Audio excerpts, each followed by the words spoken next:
하나님 말씀 봅니다. 호세아 9장 1절 말씀입니다. 구약성경 1263페이지입니다. 호세아 9장 1절 말씀 찾으실 줄 알고 제가 봉독해 드립니다. 이스라엘아, 너는 이방 사람처럼 기뻐 뛰놀지 말라. 내가 음행하여 내 하나님을 떠나고 각 타작 마당에서 음행의 값을 좋아하였느니라. 아멘.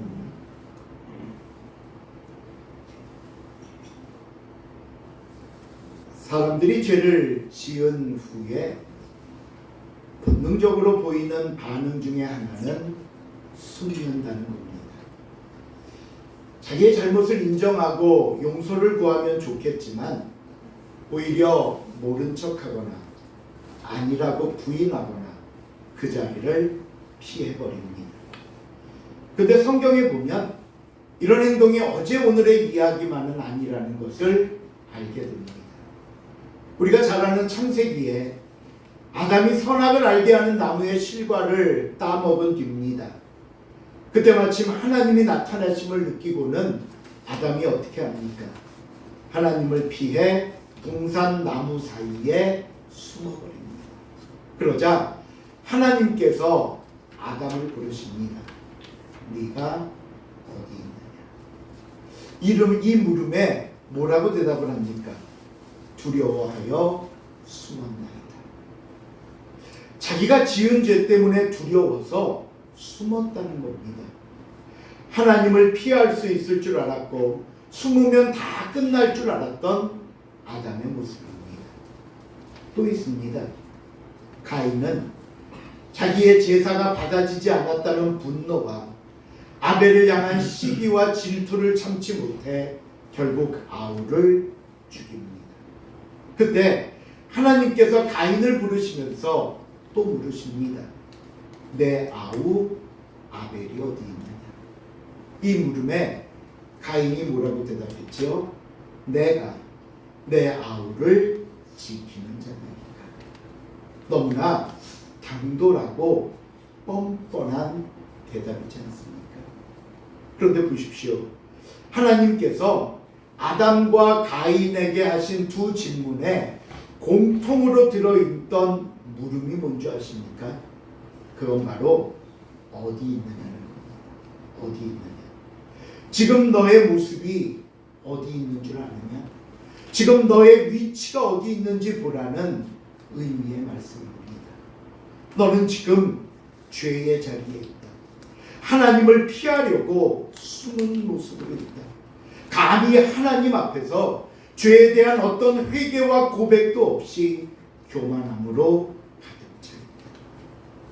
오늘 하나님의 이 물음 앞에서 저와 여러분은 지금 어디에 있습니까?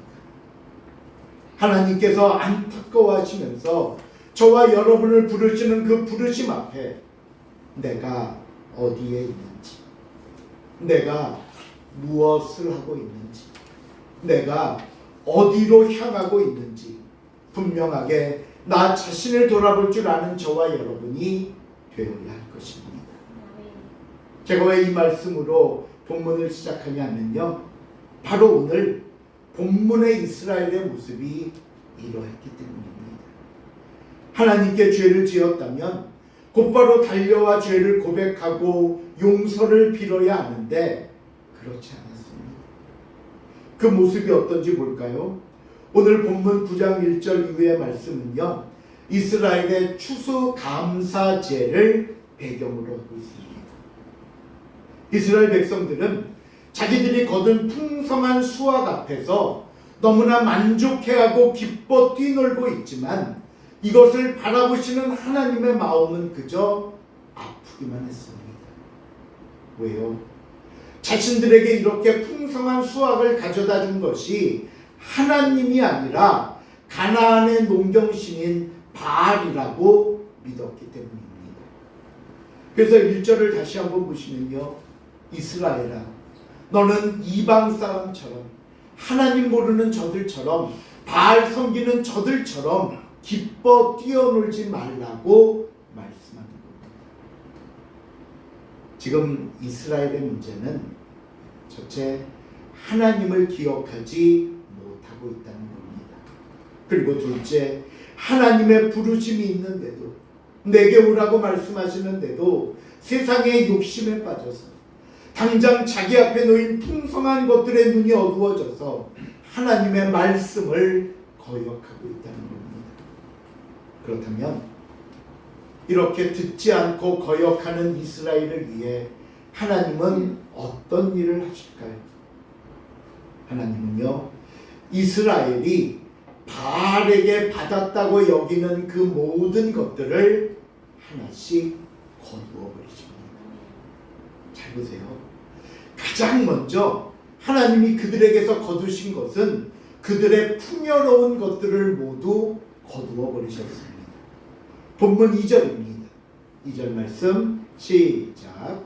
가장마당이나 술들이 그들을 이기지 못할 것이며 새 포도주도 떨어질 것이요. 보통 농사가 잘 되면요, 곡식을 거두어서 곡간에 저장을 합니다. 그리고도 남은 곡식이 있으면 술을 빚어서 마시고 즐거워하곤 했습니다. 또 포도도 마찬가지입니다. 포도는 이스라엘을 상징하며 풍요로움을 나타내는 대표적인 과일이지만 오늘 하나님께서는 이 모든 것이 너희에게서 사라질 것이다 말씀합니다. 그렇다면 왜 거두어 가실까요? 왜?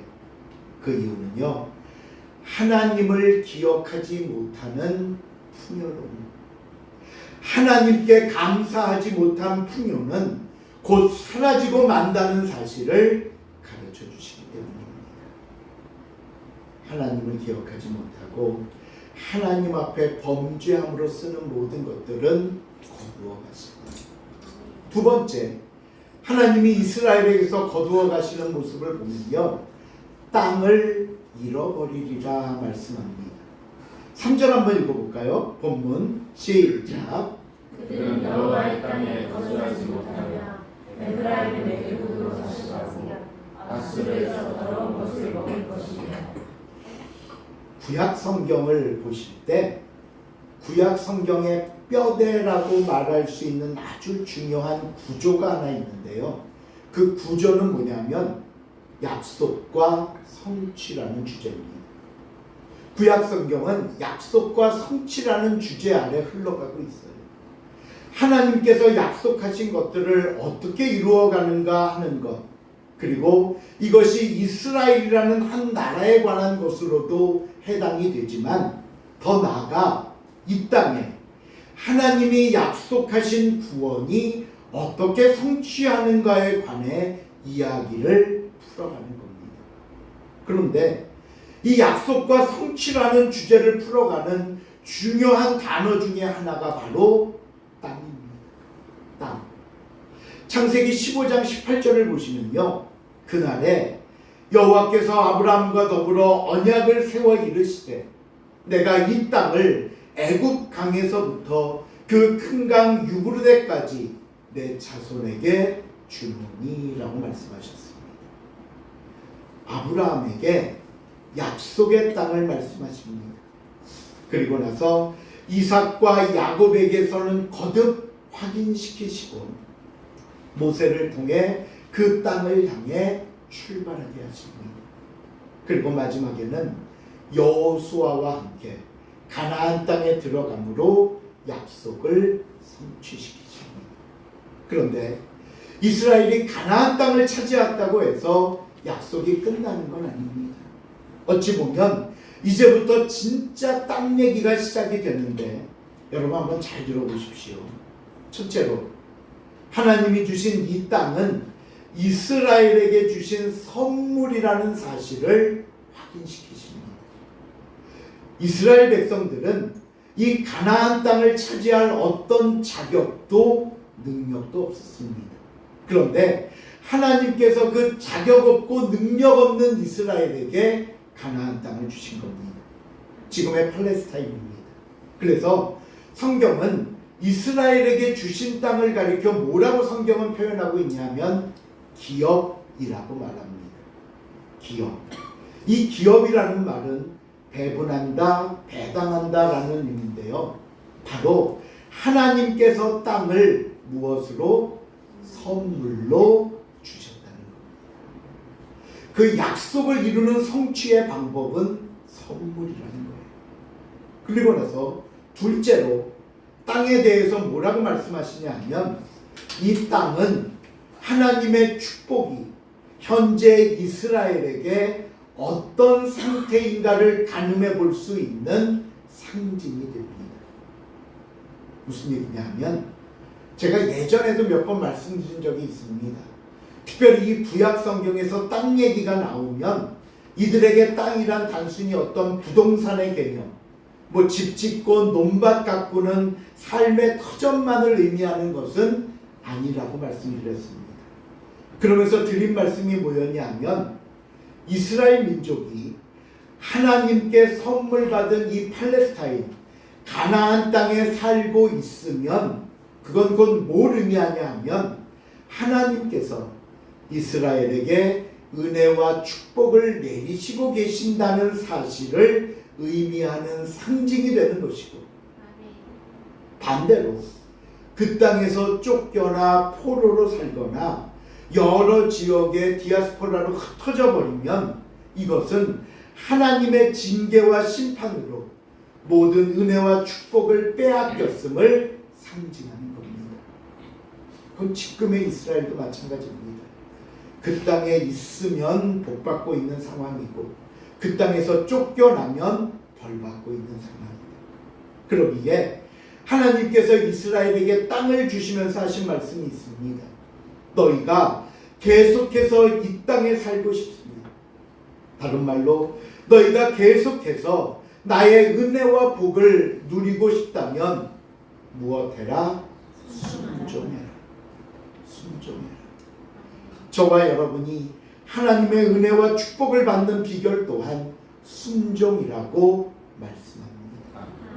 그런데 이스라엘은 하나님의 이 말씀과 언약을 어겼습니다. 심지어 나에게 돌아오라고 하시는 그 간곡한 말씀마저 저버렸습니다. 그러니 하나님이 뭐라고 말씀하셨다고요? 우리 3절 다시 한번 읽어볼까요? 그들은 시작. 그들은 여호와의 땅에 거주하지 못하며 에브라임은 애굽으로 다시 가고 아수르에서 더러운 것을 먹을 것이니라. 결국 빼앗기고 쫓겨나고 무너지리라는 하나님의 심판이 예비되어 있던 겁니다. 세 번째로 하나님이 이스라엘 백성에게서 거두어 가신 것은 너희를 향한 나의 기쁨과 사랑을 모두 거두어 버리겠다고 말씀합니다. 본문 4절 앞부분에 보면 이렇게 말씀이 나옵니다. 그들은 여호와께 포도주를 부어드리지 못하며 여호와께서 기뻐하시는 바도 되지 못할 것이다. 너희가 어떤 모습으로 하나님 앞에 나오고 하나님, 내가 이거 하나님을 위해 준비했습니다. 하나님을 위한 일입니다. 아무리 하나님 앞에 열심을 낸다 할지라도 나는 절대로 너희를 받아들이지 않을 것이고 너희를 사랑하거나 너희를 보며 기뻐하지 않겠다고 말씀합니다. 결국 오늘 말씀이 먼저 저와 여러분에게 주시는 교훈이 뭔지 아십니까? 첫째로 누가 주셨는가? 주신 분과 그 은혜를 깨닫지 못한다. 둘째로 하나님께 받은 은혜와 축복을 하나님이 아닌 죄악된 곳에 사용한다면 하나님은 저와 여러분이 가진 그 모든 것을 거두어 가실 것이라고 말씀하는 겁니다. 자, 그렇다면 여러분 왜 거두어 가실까요? 화가 나셔서? 아니면 하나님 없이 우리가 잘 되는 게 보기 싫으셔서? 아닙니다. 왜 거두어 가시냐 하면요, 우리가 그것으로 더 이상 죄 짓지 않도록 거두어 가시는 겁니다. 우리가 헛된 것을 얻고자 어리석은 곳에 머물지 않도록 거두어 가시는 겁니다. 그러니 거두어 가심은 하나님께 돌아오라는 신호입니다. 그러면 이스라엘은 깨닫고 돌아와야 하지 않겠습니까? 일이 안 되면 깨달아야죠. 뭔가 앞이 자꾸 막히고 뭔가 실패가 계속되면 그 원인이 무엇인지 찾아봐야죠. 아니, 더 쉽고 분명하게 말씀드리면 하나님 앞에 나와 하나님께 물으셔야죠. 그런데 이스라엘의 반응은요, 제가 오늘 설교 시작할 때 아담과 가인의 예를 든 것처럼 숨는 것이었습니다. 하나님께 나오는 것이 아니라 하나님을 피하는 거였습니다. 아니, 오히려 하나님을 대적하려 들었다는 거예요. 그 절정의 모습이 본문 7절에 나옵니다. 7절 말씀 시작. 형벌의 날이 이르렀고 보응의 날이 온 것을 이스라엘에 알자. 선지자가 어리석었고 신에 감동하는 자가 미쳤나니 이는 내 제한이 많고 내 원한이 흠이라. 말씀 중에 보시면요, 선지자가 어리석었고 신에 감동하는 자가 미쳤다라는 표현이 나옵니다. 이 말씀은 두 가지 의미로 해석이 됩니다. 하나는요, 당시 이스라엘의 거짓 선지자들, 이렇게 백성들을 죄악으로 이끌고 거짓된 곳으로 이끄는 거짓 선지자들이 이렇게 어리석고 미쳐서 백성들에게 거짓된 교훈을 베풀었다라는 해석이 하나 있고요. 두 번째 해석은 이스라엘 백성들이 하나님의 진노와 심판을 선포하는 하나님의 선지자들을 향해 이렇게 어리석고 미친 자로 취급했다라는 해석입니다. 우리 7절을 보시면 첫 번째 해석에 가깝도록 번역이 되어 있었습니다. 그런데 히브리 성경 원문을 보시면요, 신에 감동하는 자가 미쳤나니 말씀하시면서 그 신이라는 단어 앞에 정관사 하라는 히브리어가 붙어 있습니다. 하. 그래서 이 정관사를 통해 그 신에게, 그 영에게 감동된 하고 해석하면서 그 정관사 하나 때문에 신은 하나님의 성령을 나타내는 게 됩니다. 그렇다면 하나님의 성령에 감동된 자가 미쳐서 거짓된 말씀을 선포하고 다녔다라고 보기는 어렵고, 두 번째 해석, 이스라엘이 하나님의 진노와 백성들에게 하나님의 심판을 선포하는 하나님의 선지자들을 어리석고 미친 자로 취급했다라는 의미가 됩니다. 생각해 보십시오. 왜 이스라엘이 하나님의 선지자를 이렇게 취급했을까요? 왜 이스라엘이 하나님의 선지자를 향해 너희는 어리석고 너희는 미쳤다고 말을 할까요? 그것은요, 나를 향해 외치는 하나님의 심판과 징계를 선포하는 것이 싫었기 때문입니다. 더 정확하게 말씀드리면 내 죄를 지적하는 게 싫었습니다. 내 잘못이 드러나는 것을 그대로 볼 수만은 없었습니다. 그래서 그들은 백성들을 향해 저 선지자 미쳤어, 저 선지자가 거짓말을 하고 있어 외치면서 자신의 죄를 감추려 했다는 겁니다. 선지자의 말을 듣지 마, 저건 어리석은 자고 미친 자의 말이라고 하면서 백성들을 미혹하고 하나님께 나가려는 사람들의 앞길을 오히려 막아버린 겁니다. 하지만 그들이 감추려 한들, 그들이 숨기려 한들 이게 가능하겠습니까? 하나님께서는요, 그들의 잣대로 이루어지도록, 그들의 거짓대로 이루어지도록 내버려 두지 않으셨습니다. 그들이 뭐라 말하든, 그들이 어떻게 말하든 오늘 본문 마지막 9절입니다. 9절 말씀 시작. 그들은 이거를 시세와 같이 신이 변한 자라. 여호와께서 그 악을 기억하시고 그 죄를 벌하시리라. 하나님께서 그 악을 기억하신답니다. 그리고 그들에게 주어질 결과는 그 죄를 벌하시리라. 그렇다면 앞으로 이스라엘이 해야 할 게 뭘까요? 잘못했으면 솔직하게 고백하고 용서를 구해라. 이거는요, 우리가 자녀에게 어릴 때부터 수없이 가르쳐온 교육이지 않습니까? 잘못했으면 솔직하게 말하고 용서를 구해라. 거짓말하지 말고, 피할 생각하지 말고, 숨으려고 하지 말고. 그러니 지나가는 어린아이도 다 아는 진리인데 오늘 이스라엘 백성들은 이걸 어려워합니다. 아니, 솔직히 말씀드리면 알면서도 싫다고 고집을 부리고 있는 겁니다. 그러면 그 다음 반드시 주어지는 결과가 뭐라고요? 그 죄를 벌하시리라. 말씀을 맺습니다. 오늘 성경은 우리에게 두 가지를 말씀했습니다. 첫째, 하나님이 주신 것임을 기억하십시오. 곡식과 새 포도주와 기름은 내가 그에게 준 것이요, 그들이 심지어 바알이 준 줄 알고 바알을 위하여 갖다 바친 그 모든 은과 금도 내가 너에게 준 것이거늘 그가 알지 못한다. 그들은 알지 못했어도 저와 여러분은 알아야 합니다. 하나님이 주셨기에 가장 먼저 하나님께 감사할 줄 알아야 합니다. 하나님을 위해 사용할 줄 알아야 합니다. 먹든지 마시든지 무엇을 하든지 하나님의 영광을 위한 삶이 되어야 할 것입니다. 두 번째, 오늘 성경은 저와 여러분에게 이제 회개하고 하나님 앞으로 나오라고 말씀합니다. 여러분, 그동안 내 마음을 옥죄었던 것들이 있지 않았습니까?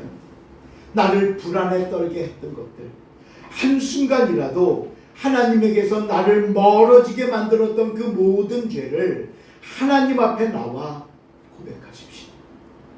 다윗이 심상을 적시며 하나님께 울부짖었던 기도를 하시죠. 하나님이여, 내 속에 정한 마음을 창조하시고 내 안에 정직한 영을 새롭게 하소서. 나를 주 앞에서 쫓아내지 마시며 주의 성령을 내게서 거두지 마소서. 이 기도만이, 이 고백과 이 행동만이 하나님 앞에서 저와 여러분이 살 길임을 다시 한번 깨닫고 감사와 회개로 올해를 마무리하고 새해를 시작하는 복되고 귀한 삶이 될 수 있기를 주님의 이름으로 축원을 드립니다.